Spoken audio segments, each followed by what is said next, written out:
ਅੱਜ ਅਸੀਂ ਆਏ ਜੀ ਹਾਲ ਆਫ ਫੇਮ। ਇਹਦੀਆਂ ਸਾਰਾ ਕੁਝ ਤੁਹਾਨੂੰ ਦਿਖਾਊਂਗਾ ਜੀ, ਕਿੱਦਾਂ ਆਰਮੀ ਦਾ ਇੱਥੇ ਹੈ, ਜੋ ਵੀ ਇਹ ਚੀਜ਼ਾਂ ਸਭ ਕੁਝ ਇੱਥੇ ਸ਼ੋਅ ਕਰਦੇ ਆ ਜੀ। ਹਿਸਟਰੀ ਦਿੱਤੀ ਹੋਈ ਕਾਰਗਿਲ ਦੀ ਲੜਾਈ ਬਾਰੇ ਜਾਂ ਹੋਰ ਵੀ ਜੋ ਵੀ ਆ ਇਨਫੋਰਮੇਸ਼ਨ ਹੁੰਦੀ ਹੈ। ਉਹਨੇ ਕਮੈਂਟ ਪਏ ਆ ਪੁਰਾਣੇ, ਜਿਵੇਂ ਇਹ ਤੋਹਫਾ ਤੇ ਨਹੀਂ, ਹੁਣ ਮੈਨੂੰ ਨਹੀਂ ਪਤਾ ਇਹਨੂੰ ਕੀ ਕਹਿੰਦੇ ਆ, ਬਟ ਉੱਦਾਂ ਦਾ ਹੀ ਆ ਕੁਛ। ਉਹ ਕਾਰ ਵਾਲੇ ਪਏ ਹੈਗੇ ਆ, ਤੋਹਫਾ ਕਾਰ ਤੋਂ ਤਲਦੀਆਂ ਹੋਈਆਂ। ਉਹ ਤੋਂ ਪਹਿਲਾਂ ਉਹ ਤੋਂ ਹੋਰ ਉਹ ਤੋਂ ਅੱਗੇ ਇੱਦਾਂ ਦੀ ਕੁਝ ਹੈਗੀਆਂ चीज़ां। और वो सारे जो है उस म्यूजियम में मिलेंगे आपको ओरिजिनल, और उनकी किला भी जो है देखने को मिलेंगे आपको, वो ओरिजिनल टाइप में।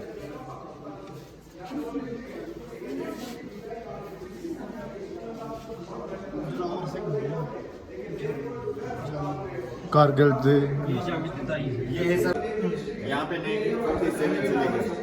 1947 से लेकर 2020 तक इस देश की सीमा को रक्षा करते हुए जो लोग जो अच्छे भूमिका निभा के हमारे देश के लिए जो शहीद हुए, कुछ जो है गोली खा के भी जिंदा है, तो उस टाइम जो है हमारे जो है यूथ को सक्सेस बनाते हैं, इन्हीं के कारण होते हैं। इनकी बहादुरी को देखते हुए भारत सरकार ने कुछ को परमवीर चक्र से नवाजा गया, कुछ को महावीर चक्र से। इस लेह लद्दाख रीजन में 7 परमवीर चक्र और 36 महावीर चक्र है। ये सबसे हाईएस्ट। हाँ जी, हाईएस्ट जो है परमवीर चक्र। ये जो शोकेस में जितना भी वेपन्स आप देख रहे हो, एनिमीज का वेपन्स है, पाकिस्तान आर्मी और चाइनीज आर्मी दोनों का है। हमने कैप्चर किया हुआ है 1947 से लेकर 99 तक, और उस साइड में जो है 1947 से लेकर 1971 तक की वार जोन का फोटोग्राफ है, वो लास्ट में देखेंगे सर। यहाँ से स्टार्ट करते हैं। ये है कर्नल दान सिंह थापा, ये है मेजर शैतान सिंह। इन्होंने जो है 1962 के वार में, चाइनीज वार हुए थे, उस टाइम जो है इस एरिया में जो है अपने ख्याल नहीं रखते हुए अपने देश की सीमा का रक्षा करते हुए जो शहीद हुए थे उस दौरान, और इनकी बहादुरी को देखते हुए इनको परमवीर चक्र से नवाजा गया है। और इनके बाद जो है सूबेदार बाणा सिंह, और इनसे लेकर सूबेदार कैप्टन मनोज कुमार पंडित और योगेंद्र सिंह, कैप्टन विक्रम बात्रा और संजय कुमार तक जो है 1990 युद्ध के दौरान इन्होंने सबसे अच्छा भूमिका निभाया था। इनकी बहादुरी को देखते हुए इनको परमवीर चक्र से नवाजा गया है। ठीक है सर, वो युद्ध हमारे लिए सक्सेस वाला युद्ध था। ठीक है सर, कारगिल को जो है हमने कैप्चर किया था, वो सबसे हमारे लिए इम्पोर्टेंट था। वो जितना भी पोस्ट कैप्चर किया था, वो इस जगह में जो है सबसे हाइट वाला पोस्ट है। उससे हमारा जो है पाकिस्तान के अंदर का जो है 50 किलोमीटर तक जो है ऑब्जर्वेशन हम कर सकता है। ठीक है सर, इसीलिए जो हमारा जो है आप लोग घूमने आते हो तो आप लोग जो है लद्दाख के अंदर सेफली घूम के जा सकते हैं। नहीं तो क्या है, उनके अंदर होने से आप सब भी सेफ नहीं है, हम भी सेफ नहीं है, है कि नहीं सर। अगर वो उनके पास होते हैं तो वो क्या करते हैं, हमारा जो उधर जो वहां से जो रोड आते हैं उनके ऊपर वो कभी भी फायरिंग करते रह सकता है, उससे हम सब सेफ नहीं है। ठीक है सर। इनकी सर्विस मैरिज, इनकी महावीर चक्र, इनकी पत्नी ने जो है 1919 में लेह लद्दाख में आके इस म्यूजियम में देके गई है, ताकि लोग देखें। इन्होंने जो है 1948 के युद्ध भी देखा, 1962 के युद्ध भी देखा। ठीक है सर।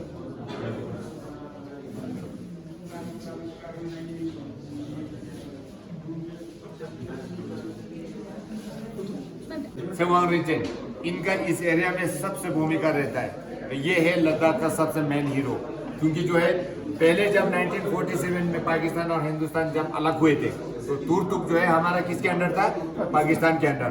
तो पाकिस्तान के अंडर होने से वो लोग क्या कर रहा था, वहां से जो है पूरा नुब्रा को कैप्चर करने के लिए सोच रहा था। तो उस टाइम कर्नल सेवान रीजन नुब्रा का ही रहने वाला है। इन्होंने जो है उस एरिया में जो है 18 टीम का गार्ड बनाया था, जो नुब्रा गार्ड करके जाना जाता है। ठीक है सर, उसी से लद्दाख स्काउट जो है, लद्दाख स्काउट को नाम देना इसी से शुरू हुआ था। उस एरिया में जब इन्होंने वॉलेंटियर्स यूथ को रखा था, उस टाइम जो है इन्होंने जो है नुब्रा गार्ड्स करके रखा था। और उस एरिया में जब नुब्रा को वार करने वाला था, इन्होंने सिर्फ नुब्रा को बचाने के लिए किया था, लेकिन उस एरिया में जो है आगे आने वाला समय में जो है इन्होंने जो है तुर्क को इंडियन आर्मी के साथ मिलकर जो है तुर्क को कैप्चर किया था। और उस एरिया में जो है इनको पहली बार महावीर चक्र दिया गया था। उस टाइम इनका जो है एज था 17 ईयर। कितना सर? 17 साल।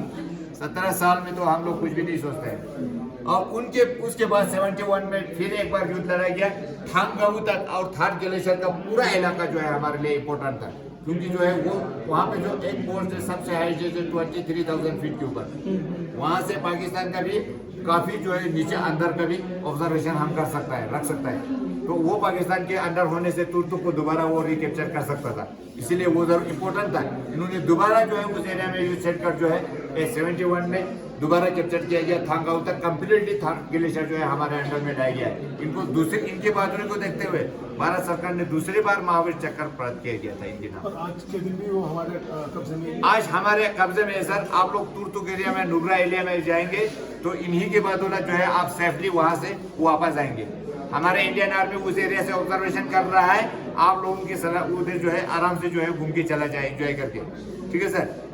जहाँ जितना भी रोड जो है बने हैं यहाँ पे इंडियन आर्मी ने ही बनाया है, ठीक है सर। इसीलिए आप सोच सकते हैं इनका लद्दाख के अंदर बहुत ज्यादा भूमिका रहता है। आगे जाके आपके इनको स्टेचू के पास जाएंगे तो वहां भी देखेंगे। और लेह लद्दाख के अंदर जो है इनके नाम जो है कहीं जो है कुछ बड़े बड़े कुछ बनते हैं, आप लोगों ने देखे होंगे इनके स्टेचू जो है लेह लद्दाख के अंदर कहीं भी देखेंगे इनके नाम जो है। और भी बहुत कुछ बनेंगे लेह के अंदर। चलिए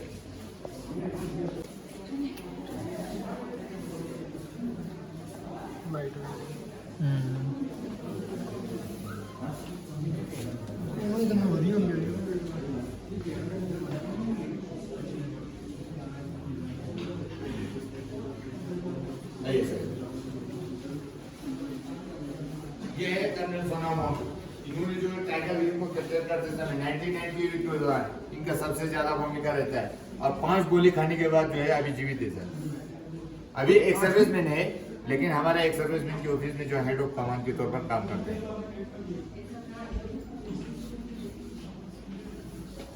ये है कर्नल संतोष बाबू, जो हमारा गालवान करना हुआ था, जो 20 लोग शहीद हुए थे 2020 में। उस टाइम जो है हम भी उसी एरिया में ड्यूटीज में था, ऑन सर्विस में था। और उस दौरान जो है इनको उस एरिया में शहीद करने के बाद लास्ट महावीर चक्र जो है इनको इस एरिया में दिया गया है, ठीक है सर। उसके बाद जो है चाइनीज का भी इस एरिया में बदला लिया गया है। हमारे 20 जवान का जो शहीद हुए थे उनको बदला लेना था। उस एरिया में 40 के करीब जो है खत्म किया गया था चाइनीज आर्मी का, लेकिन उनकी जो है मीडिया के ऊपर बाहर नहीं आने देते, ठीक है सर। ये जो शोकेस में आप लेटर्स देख रहे हैं, ये लेटर जो है पाकिस्तान आर्मीज का है। जब युद्ध खत्म होते हैं तो इनको हम इनसे जो भी सामान मिलते हैं वो सारा हम कैप्चर कर लेते हैं। इससे क्या फायदा होता है, हमारा जो है इनकी इंफॉर्मेशन मिलते हैं और आगे जो है युद्ध होते हैं तो इनकी जो मैप वगैरह जो मिलते हैं हमारे को वो काम आते हैं। क्योंकि उस एरिया में जब युद्ध को दोबारा अंजाम होंगे तो उस टाइम उनकी पूरा जगह का रेंज जो है हमको मिल चुका होता है, इसीलिए वो सब जो है हमारे फायदा होता है। तो इसीलिए जो है इसी तरह 99 की जब युद्ध हुई थे ये सारा 1947 में कैप्चर किया था। और 99 की जब युद्ध हुए थे हमारा आरसी का जो फायर हुआ था वो सही पॉइंट पे गिर रहा था। वो किसकी वजह से, वो इन्हीं की जो मैप की और इन्हीं की जो सारा जो चीज की वजह से उस एरिया में हमें इंफॉर्मेशन मिलते हैं, ठीक है सर। और इसमें जितने भी देख रहा है ये पाकिस्तान आर्मीज का है। इनकी पर्सनल आई कार्ड, पे बुक और फोटोग्राफ, पर्सनल डायरी।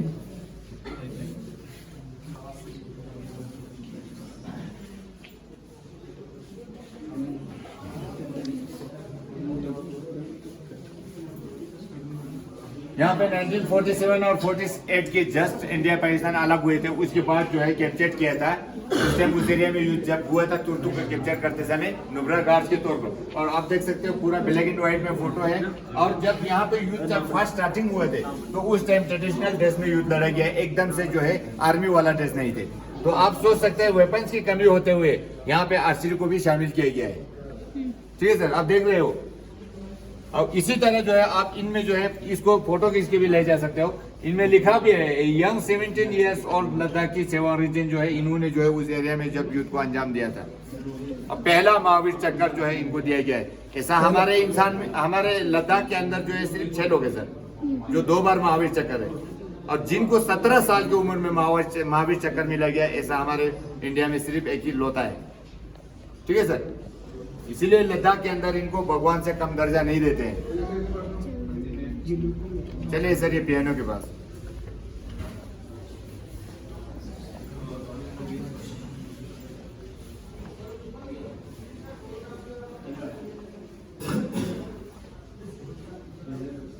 हेलो, क्यों आगे आ जाइए प्लीज, बच्चे लोग आगे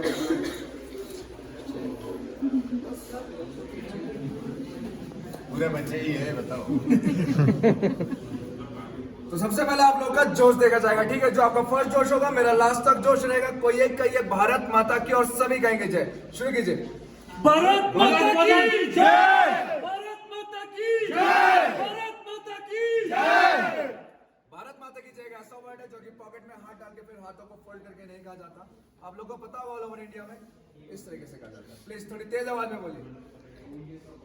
भारत माता की जय, तो 3 बार होता है। भारत माता की जय, भारत माता की जय। तो आप सभी का स्वागत है वॉर एंड हीरोज गैलरी में। ये जो गैलरी है इसे कहते हैं वॉर एंड हीरोज गैलरी। और मेरे पीछे फर्स्ट कॉर्नर से लेके लास्ट कॉर्नर तक 7 परमवीर चक्र और 36 महावीर चक्र है। आप लोग को बता दूं टोटल इंडिया में 21 परमवीर चक्र और 219 महावीर चक्र हैं, जिसमें से 7 परमवीर चक्र और 36 महावीर चक्र इस लेह लद्दाख के रीजन में मिले थे।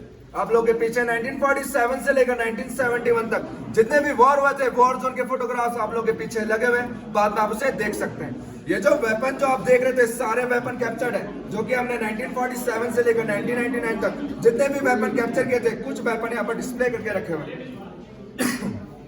ये जो मॉडल आप देख रहे हैं इसे कहते हैं टेरियन मॉडल। और इस टेरियन मॉडल को इस पियानो में बनाने का सिर्फ एक ही एम है कि आपको प्लेन एरिया से लेकर सियाचिन के हाई एल्टीट्यूड माउंटेन तक दिखाना, ब्रीफ करना है। ये जो प्लेन एरिया जो आप देख रहे हैं ये हमारा जे.एंड.के और पंजाब के एरिया है, जो कि इस तक पड़ता है उधमपुर, ये हो गया पठानकोट और ये बिलासपुर। और ये प्लेन एरिया खत्म होने के बाद ये जो आप ग्रीन करके जो माउंटेन जो आप देख रहे हैं ये हिमाचल प्रदेश के एरिया और इस तक पड़ता है मनाली। और हिमाचल प्रदेश के एरिया खत्म होने के बाद हाई एल्टीट्यूड माउंटेन शुरू आते हैं जिसे हम कहते हैं लेह एंड लद्दाख। और इस वक्त हम खड़े लेह में। और लेह में पहुंचने के लिए सिर्फ 2 ही रास्ते हैं, 2 ही राजमार्ग है, जो कि एक मनाली से होते हम लेह में पहुंचते हैं और दूसरा हम श्रीनगर से होते हुए जोजिलापास, द्रास, कारगिल, बटालिक होते हुए लेह में पहुंचते हैं। और तीसरा हम उड़कर पहुंचते हैं। इसमें जो रेड कलर की जो लाइन जा रही है ये नेशनल हाईवे NH1 और इसी के साथ जो ब्लू कलर की जो लाइन जा रही है ये इंडस रिवर, जो कि चाइना से ओरिजिनेट होती हुई इंडिया में पहुंचती है और मिल जाती है पीओके में और कहलाती है सिंधु रिवर। इसमें जो ग्रीन कलर का जो पार्ट आप देख रहे हैं ये पीओके, पाकिस्तान ऑक्यूपाइड कश्मीर, जिसे पाकिस्तान वाले कहते हैं आजाद कश्मीर। इसके आगे से जो ग्रीन कलर की जो लाइन जा रही है ये LOC, लाइन ऑफ कंट्रोल। आप लोग को बता दूं 1999 में कारगिल जो वॉर हुआ था वो इन्हीं जगह पे हुआ था, द्रास, कारगिल, बटालिक और तुर्तुक, इन सेक्टर में कारगिल वॉर हुआ था। आपने एक रिवर का नाम सुना होगा, संगम रिवर। जंस्कार रिवर और इंडस रिवर के मिलने से यहाँ पर बनती है संगम रिवर। और ये जो पार्ट आप देख रहे हैं सिल्वर कलर का ये सियाचिन ग्लेशियर के एरिया, जिसकी लास्ट हाइट फीट है 23,000 फीट। और यहाँ पर टेम्परेचर पहुंच जाता है -40 से -50 डिग्री सेल्सियस। और इस टेम्परेचर में भी हमारे जवान तैनात है हमारे देश की रक्षा के लिए। इसमें जो ब्लैक कलर की जो लाइन जा रही है ये LSC, line of actual control, जो कि पेंगुइन शो लेक को 2 हिस्से में डिवाइड कर देती है, जिसका 70% पार्ट चाइना में और 30% पार्ट इंडिया में। टोटल 135 किलोमीटर में पूरा लेक फैला हुआ है। LSC के पास जो हमारा लास्ट जो विलेज पड़ता है जहां हम जा सकते हैं वो है हालने विलेज। और हालने विलेज से होते हुए हालने रिवर वापस इंडस में मिल जाती है। और पीओके के पास जो हमारा लास्ट जो विलेज पड़ता है जहां हम जा सकते हैं वह तुर्तुक से 10 किलोमीटर आगे थांग विलेज, जो कि हमने 1971 में कैप्चर किया था पाकिस्तान से।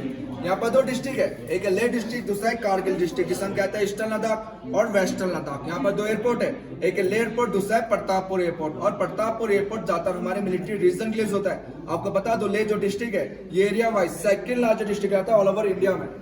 जो फर्स्ट है वह गुजरात में, कोई है गुजरात का? The first largest district is in Gujarat is Kutch and the third largest district is in Rajasthan is Jaisalmer. Thank you and Jai Hind. Jai Hind.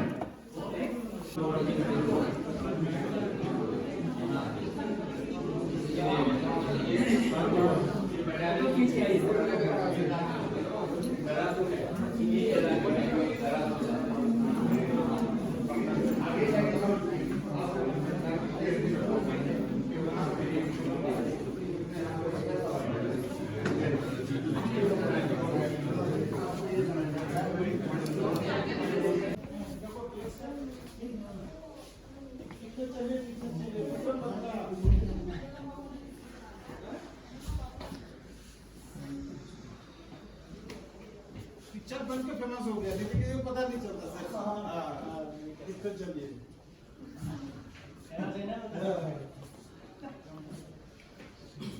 ऐसा आज का दिन देखो आज करेंगे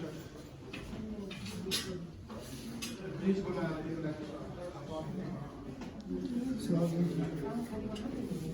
हिमाचल प्रदेश और जम्मू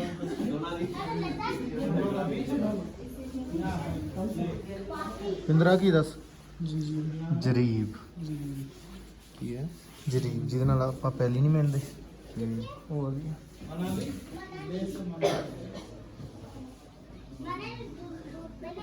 बटालिक सेक्टर मतलब यहाँ से पाकिस्तान स्टार्ट होता है एरिया अब जोजिना देना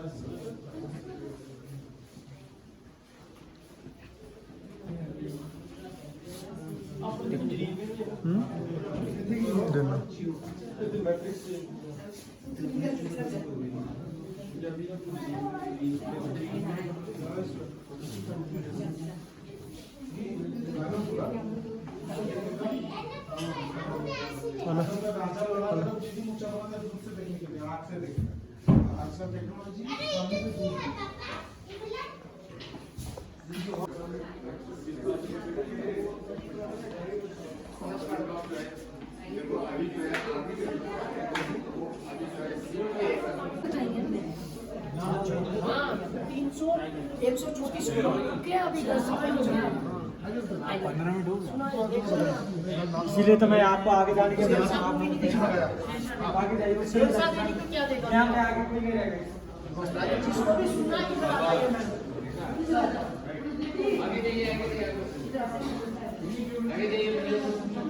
वॉर के बारे में सुना है सुना है क्या हुआ भूख लग रहा है अभी नहीं सुना या कुछ कितना दिन हुआ खाना नहीं खाया कुछ बता रहा हूँ तो बता दीजिए मैं सुना है लेकिन इतनी जानकारी नहीं है इसलिए वो तो मैं बताने जा रहा हूँ ना तो जो पूछ रहा है इतना भी तो बता सकते हैं आप जो पूछ रहा हूँ उसका जवाब दीजिए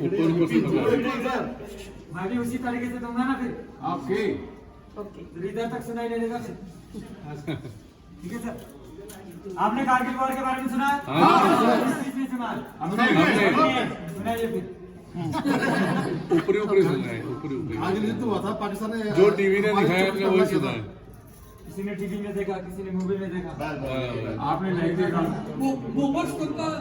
आर्मी के मुंह से नहीं सुना कभी आज आपको मैं कारगिल वॉर के बारे में बताने जा रहा हूँ कब शुरू हुई थी कहाँ कहाँ लड़ाई लड़ी गई सभी जानकारी आपको दे दी जाएगी क्लियर जाऊंगा मैं श्रीनगर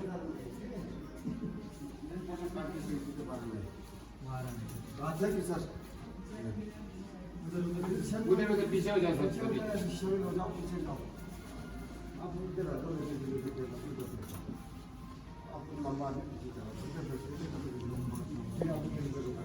तो शुरू करने से पहले एक शेर बोलेंगे भारत माता की बाकी पूरे बोलेंगे सर ठीक है सर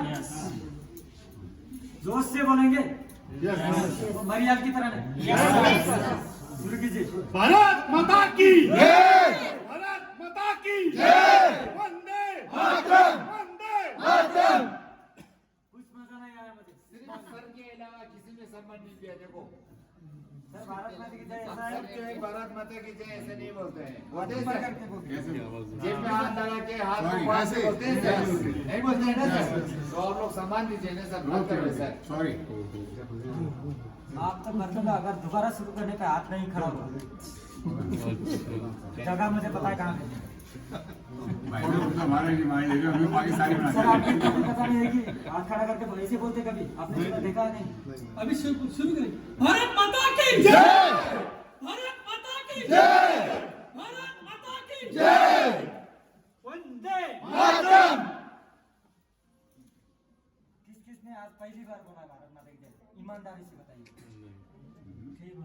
बचपन से बोलो गलत तो नहीं बोला था ना मैंने कि आप ऊपर नहीं आप सही अभी नहीं सही बात सम्मान कीजिए ठीक है सर है शुरू करते हैं कारगिल और सियाचिन गैलरी में आप सभी का मैं हार्दिक स्वागत करता हूँ ये टायरन मॉडल है ग्रैंड मॉडल इंडियन आर्मी तब बनाती है जब कोई ऑपरेशन लर्न करना है ऑपरेशन के बाद किसी को डीब्रीफिंग देना जो अभी आप सभी को दे रहा हूँ डीब्रीफिंग जितने भी स्टैंड मॉडल के अंदर रेड दिए गए ये रोड है कोई कच्ची रोड कोई पक्के रोड जिसमें नेशनल हाईवे भी शामिल है और जो ब्लू लाइन दिए गए हैं ये रिवर है कोई छोटे रिवर और कोई बड़े रिवर दो बड़े रिवर आते हैं चाइना से एक है इंडस रिवर और सिंगो रिवर जो चाइना से होता हुआ इंडिया की तरफ बहती है और लास्ट कोने में सिकारा जो कि पाकिस्तान से होता हुआ इंडिया की तरफ बहती है और कुछ एक नाम इस मॉडल के ऊपर रेड कलर से दिए गए हैं जैसे गुलतारी गोंद मटियाल बिजोर मरोड़ ये है पीओके के कुछ गाँव जो अभी भी वहाँ पे मौजूद है। वो जो एरो है बीचों बीच जो मेरी तरफ इंडिकेट कर रहे वो है एलओसी। एलओसी पता है आपको? सुना है लिया। 1999 से पहले इंडिया और पाकिस्तान के बीच में एक एग्रीमेंट साइन हुआ था कि विंटर के सीजन में ज्यादा बर्फ पड़ने की वजह से किसी की भी सेना ऊपर पोस्ट पे नहीं चढ़ेंगे, ना तो इंडियन आर्मी ना तो पाकिस्तान के रेंजर। उनको रेंजर बुला जाता है। क्या बुला जाता है? रेंजर। इंडियन आर्मी एग्रीमेंट के हिसाब से नीचे बेस पे डाउन हो गए एग्रीमेंट के हिसाब से, लेकिन पाकिस्तान ने ऐसा नहीं किया। पाकिस्तान ने छिपते छिपाते धीरे धीरे वो अंदर आना शुरू किया और हमारे कुछ एक पोस्ट उन्होंने ऑक्युपाई किए, जबकि इंडियन आर्मी एग्रीमेंट के हिसाब से अपने बेस पे डाउन हो चुके थे। वो कौन से पोस्ट है आप देख सकते हैं। ड्राफ्ट सेक्टर में टोरलिंग चौक 0.5140 टाइगर हिल 475 ड्राफ्ट सेक्टर में। नेक्स्ट कारगिल में 0.5608 कसकर और बज्जात को और बटाली के 4 सेक्टर जैसे जुबार आईपीएल और मुंटडालो और खारवर। ये सारा का सारा 134 किलोमीटर पाकिस्तान ने धोखे से कब्जा किया हुआ था। तो जितना पाकिस्तान ने ऑक्युपाई करना था वो कर चुके थे। अब थी इंडियन आर्मी की बारी उसको रिकैप्चर करना। तो शुरुआत की गई बटाली सेक्टर से 2 मई को। कितने मई को? 2 मई को। 1999 का जो कारगिल वॉर शुरू हुआ था वो 2 मई से शुरू हुआ था और पहला ऑपरेशन लॉन्च किया गया मुंटो डालो के पास 15 मई को। तो 2 मई से पहले ऑपरेशन से पहले कैसे पता लगा इंडियन आर्मी को कि हमारी पोस्ट ऑक्युपाइड हो चुकी है? ध्यान से सुनिएगा। बटाली सेक्टर में एक चरवा था, भेड़ बकरी चराने वाला सिविल, जिसका नाम था तासीन आमगेल। क्या था? तासीन आमगेल। क्या था? तासीन आमगेल। जब वो अपने भेड़ बकरी के साथ बटाली सेक्टर के मुंटडालो में घूम रहे थे तो उन्होंने वहाँ पे कुछ हरकत को देखा कि वहाँ 7 से 8 लोग लंबे चौड़े पठानी सूट पहने हुए पत्थर से बंकर बना रहे थे। जब उन्होंने कंफर्म किया तसल्ली हुआ कि जो बंकर बना रही वो इंडियन आर्मी नहीं है, तो उन्होंने नीचे बेस में आके उस हरकत के बारे में इंफॉर्मेशन दी। जैसे इंफॉर्मेशन इंडियन आर्मी को मिली वो तुरंत एक्टिवेट हो गए, हरकत पे आ गए और उस क्षेत्र को पेट्रोलिंग करने के लिए एक टीम बनाई गई, पेट्रोलिंग टीम, जिसमें एक अफसर 10 जवान शामिल थे। और उस पेट्रोलिंग टीम के कमांडर थे, आपने नाम भी सुना होगा, कैप्टन सौरभ कालिया। सुना है नाम? क्या सुना? कैप्टन सौरभ कालिया। जब उनकी पेट्रोलिंग टीम सर्च के लिए गए तो थे, लेकिन 11 के 11 वापस बेस पे नहीं लौटे। जब वो नहीं लौटे तो बटाली सेक्टर में ऑपरेशन लॉन्च किया गया, जिस ऑपरेशन का नाम था ऑपरेशन सफेद सागर। सफेद सागर इसलिए रखा गया नाम क्योंकि ज्यादा हाइट होने के कारण इंडियन आर्मी और एयरफोर्स ने मिलकर जितने भी बटाली सेक्टर में हमारे जगह जमीन पोस्ट को ऑक्युपाई करके रखे हुए थे, पाकिस्तान ने उसको रिकैप्चर कर लिया गया। चार की तरह आप देख सकते हैं। रिकैप्चर तो हुआ, लेकिन खालीवर टॉप 0.4812 पर फर्स्ट 11 गोरखा राइफल के कैप्टन मनोज कुमार पांडे खालीवर टॉप को रिकैप्चर करते हुए शहीद हो गए। उनकी बहादुरी को देखते हुए भारत सरकार ने उनको परमवीर चक्र से सम्मानित किया गया। नेक्स्ट द्रास में टोरलिंग सबसे इंपॉर्टेंट है, इसलिए इंपॉर्टेंट है क्योंकि एक नेशनल हाईवे आ रही श्रीनगर से जो जिला द्रास कारगिल होते हुए लेखी और जोड़ने वाली जो नेशनल हाईवे वो पाकिस्तान की निगरानी में था। अगर टोरलिंग को पाकिस्तान कैप्चर कर लेते तो जहाँ आज हम सब खड़े किसका होता वो? पाकिस्तान का। पाकिस्तान का। ऐसा होने देते नहीं। ऐसा ना द्रास सेक्टर में ऑपरेशन लॉन्च किया गया, जिस ऑपरेशन का नाम है ऑपरेशन विजय। तो सबसे पहले द्रास सेक्टर में टोरलिंग कप से लड़ाई जारी की गई। टोरलिंग कप को कैप्चर करने के लिए लगभग इंडियन आर्मी को 1 महीने का समय लगा, क्योंकि 0.5140 टाइगर हिल ज्यादा डोमिनेंट हाइट में होने के कारण टोरलिंग कप पाकिस्तान के निगरानी में था। टोरलिंग कप को रिकैप्चर करते कैप्टन विजय थापर, जो कि 22 साल की उम्र में शहीद हुए थे, जिनका दलाल को सिजवार पे दिया गया आखिरी खत। नेक्स्ट आज 0.5140 रिकैप्चर करने का, जिनका नाम है कैप्टन विक्रम बत्रा। उनका दूसरा नाम भी है, क्या वो? आवाज नहीं आई मुझे। शेरशाह का 0.5140 रिकैप्चर करना। रिकैप्चर हुआ और होने के बाद अपने कमांडर को 0.5140 से उन्होंने 4 लाइन का मैसेज पास किया था। क्या था वो? दिल मांगे क्या था? दिल मांगे मोर। नेक्स्ट आज था उनका 0.4875 को रिकैप्चर करना। नेक्स्ट था रिकैप्चर तो हुआ, लेकिन रिकैप्चर करते करते वहाँ पे वो शहीद हो गए। उनकी बहादुरी को देखते हुए भारत सरकार ने उनको भी परमवीर चक्र से सम्मानित किया गया। और जितने भी उनके साथ बची हुई सेना थी उन्होंने बहादुरी के साथ लड़के इस सेक्टर को भी रिकैप्चर कर लिया गया। 4 की तरह आप देख सकते हैं। लास्ट में आता है कारगिल। कारगिल में जैसे 0.5608 कसकर और मज्जात को रिकैप्चर करने के लिए एक ऑपरेशन लॉन्च किया गया, जिस ऑपरेशन का नाम है ऑपरेशन तलवार। ये लड़ाई पटारी 2 मई 1999 से शुरू हुई और 26 जुलाई जाके कारगिल में वॉर खत्म हुई। जितने भी पाकिस्तान ने हमारे जगह जमीन पोस्ट को ऑक्युपाई करके रखे हुए थे उसको रिकैप्चर करने के लिए लगभग इंडियन आर्मी को 3 महीने का समय लगा। उस 3 महीने के दौरान ये सारा का सारा रिकैप्चर कर लिया गया। पाकिस्तान यहाँ से एक टुकड़ा भी अपने साथ नहीं ले जा सका। इसीलिए इंडियन आर्मी हर साल 26 जुलाई को कारगिल विजय दिवस मनाती है और इस देश की सीमा की सुरक्षा लिए 527 जवान ने अपना सर्वोच्च बलिदान दिया है कारगिल के युद्ध में। Thank you. भारत पूरा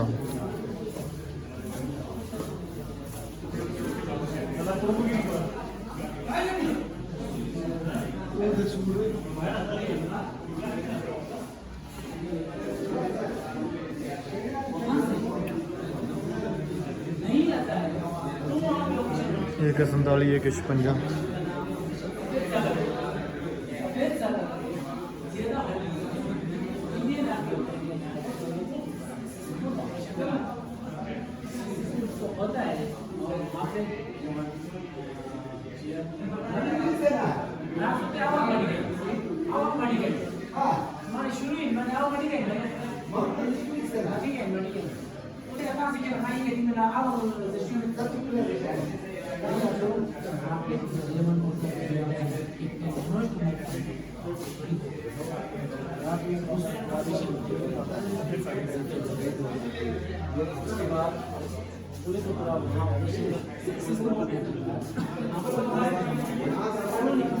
ये कोई इशू होता है सफेद वाला, ठीक है। सफेद वाला क्यों इशू होता है? वहाँ जो ना बर्फ सफेद है, यहाँ जो ना कोई छोटा मोटा कोई भी काम करेगा तो मैक्स हो जाता है, हेमाफिलिक हो जाता है, ठीक है, हेमाफिलिक हो जाता है। इसी जो ना ये देखने में पल्ला दिखा देता है ना, पहनने के बाद जो ना ये बहुत हिट जाता है इसके अंदर, ठीक है। ये बर्फ के अंदर जो ना बर्फ जो ना केरेज जो ना बर्फ से दवा के नीचे इसे आपको पता केरेज वाला करता है। केरेज के अंदर जाने के बाद में 24 घंटा ਐਵੇਂ ਦਾ ਹੁੰਦਾ ਕੈਂਪ ਠੀਕ ਹੈ। ਇਹਦੇ ਚੱਲ ਥੋੜਾ ਮਹਿੰਗੇ ਵਾਲਾ ਹੁੰਦਾ, ਇਹਦੇ ਆਰਮੀ ਵਾਸਤੇ ਸਪੈਸ਼ਲ ਬਣਾਏ ਹੋਏ ਇਹਨਾਂ ਤੇ।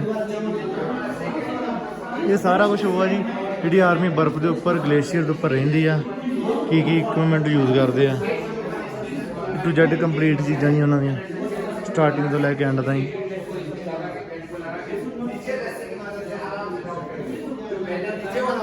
जो है पहले से मैसेज कर रखा है, उनको बोलेंगे कि हमारा चीज जो है उस एरिया में डाउन हो रहा है, आप लोग नीचे पहुंच जाइए, तो वो वहाँ से दिया जाएंगे। जो चीता हेलीकॉप्टर जो प्रथम है वो जो है ਇਹ ਇਨਫੋਰਮੇਸ਼ਨ ਦਿੱਤੀ ਹੋਈ ਹੈ ਸਾਰੀ ਆਰਮੀ ਦੀ। ਇੱਥੇ ਜੋ ਵੀ ਪਹਿਲਾਂ ਮੈਂ ਵੀਡੀਓ ਦੇਖੀਆਂ ਤੁਸੀਂ ਹੈ ਨਾ, ਉਹ ਸਾਰਾ ਕੁਝ ਇਨਕਲੂਡ ਹੈ ਜੀ ਇਹਦੇ ਵਿੱਚ। ਬਹੁਤ ਵਧੀਆ ਮਾਹੌਲ ਹੈ ਜੀ, ਜਿਹੜੇ ਹਿਸਾਬ ਨਾਲ ਜੋਸ਼ ਨਾਲ ਆਰਮੀ ਵਾਲੇ ਬੋਲਦੇ ਆ, ਰੋਂਗਟੇ ਖੜੇ ਹੋ ਜਾਂਦੇ ਜੀ ਕਰਦਾ ਕਿ ਅਸੀਂ ਵੀ ਹੋਈਏ ਇਹਨਾਂ ਦੇ ਵਿੱਚ।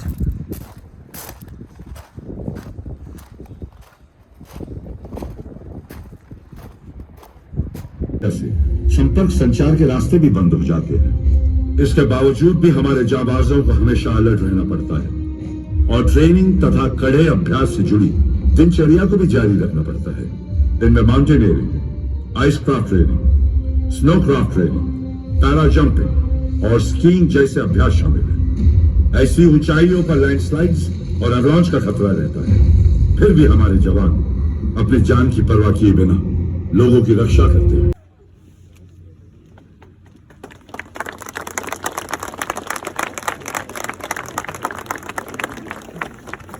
ਇਹ 'ਚ ਕੀ ਹੁੰਦਾ ਬਣਾ ਸਕਦਾ।